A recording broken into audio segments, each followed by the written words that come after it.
What is up, guys? Drewzy here yet again on South Park Phone Destroyer with Butters, because today is Butters' very own episode. Today we're talking about Butters' 4 cards currently within the game as I'm uploading this video. He has one character in each of the 4 major themes of the game, and we're going to talk about all 4 of those cards, and I'm going to rate off which ones I think are which is the best Butters and why, and talk about which ones hopefully you should add to your deck, and whether for PvP or for PvE. But Butters hopefully doesn't fall over here. I'm going to try to keep him upright, but can't guarantee that throughout the course of this episode. But here today, guys, again, we are talking about Butters. And the first Butters that we need to talk about is, of course, Deckhand Butters. Deckhand Butters is in the adventure theme, and he is, of course, all Butters cards are 2 things. They're all assassins, and they all have a Death Wish. So Death Wish, of course, is an ability that's cast immediately after the card dies. So when any of the Butters cards die, a Death Wish is cast, and each deck, or each of Butters' themes has a different Death Wish associated with it. So with Deckhand Butters, his gives a heal to his closest ally or leader. Now, all these things do it to the closest ally or leader. The key is that it's the closest ally anywhere on the battlefield. It's not necessarily the closest, not necessarily an ally that has to be right next to him. It could be one that you just cast that's way back behind your leader, and then that ally is then pushed forward. So, of course, so just keep that in mind with the Death Wish. It doesn't necessarily mean that if you don't have a card or another character right next to Butters when they die, that means that it's not going to that's going to immediately be cast to your leader. It's going to be cast to the closest ally unless it's behind the leader. So if it's even really far away back behind that Butters, it's still going to get that Death Wish ability. So just keep that in mind for future reference with the cards. But to me, Deckhand Butters might be the worst of all 4. And all this is just my personal opinion with the cards, and I know some of you are going to disagree. Feel free to disagree and let me know in the comments down below why you disagree. But I don't like Deckhand Butters, to be honest, and I don't have him in any deck. I had him early on throughout the course of my gameplay because he was a common card. You pretty much got him at the beginning. He was easy to get and level up. But I'm not really liking him as much. The heal is not as useful as other Death Wishes, and I'll talk about, the other Death Wishes obviously when I get to those cards. So I would put Deckhand Butters last. He's a 3 energy cost, decent health, decent damage. Usually both the health and damage for Butters are usually even or very close to similar. So also keep that kind of in mind. But in the 60s here, I only have him to 7 of 15. I've seen people use him at level 2 and level 3. I mean, he's a common card, so it's going to be easier to obtain than, because one of the Butters is an epic. I believe all the others are commons. So it's easier to obtain him and level him up because he's a cheaper cost being a common card.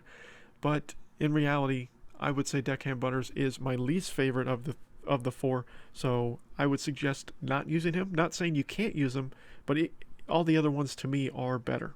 So the second one is Astronaut Butters from the sci-fi theme. And he, again, is a common card. Again, is arguably, to me, probably one of the best ones, because I really love his Death Wish that speeds up his closest ally up to 4.5 seconds for my power duration increase. I believe it starts at 3 seconds, and then you can upgrade it beyond that, or it may start at 4 and be upgraded beyond that. I do not recall, but I have him to level 3 because I use sci-fi a lot. I really like sci-fi and mystical. Those are probably my 2 favorite cards, especially for PvP. And I love Astronaut Butters. He's a 2 energy cost, really good health and really good damage for a 2 energy cost. He's devastating. He's really strong. His Death Wish is really powerful. So is he the best? No. He's probably my second favorite. Not to say that he's the second best, but he's my second favorite Butters within the game. Love an Astronaut Butters. Highly suggest you use him in a deck, especially if you're rolling sci-fi. I mean, you can't go wrong with him in PvP. He's good for PvE as well, but he's very good for PvP. The third Butters is the mystical Butters, Choirboy Butters, which is probably the best. And he's an epic card, so you would immediately put him probably higher than the common versions of Butters. And he's a 2 energy cost as well, with good health and good damage. But as an epic card, he's going to be harder to upgrade. So that's one of the things that kind of tweaks him a little bit. He's a 2 cost again, same as Astronaut Butters, but you know, he's going to be more expensive to upgrade and harder to upgrade because he is such an expensive cost card and as an epic card. His Death Wish is a little weird because it doesn't fully explain it. It says gives you a little extra energy. Actually, what it does, it gives you 1 energy in return when he dies. So essentially, it makes him a 1 energy cost once he dies. So it costs, so again, costs 2 to cast him. Then when he dies, it gives you 1 back. So in a way, he's a 1 cost Butters. With a lot of mystical cards, especially Friar Jimmy, who's constantly healing, this Butters will devastate people.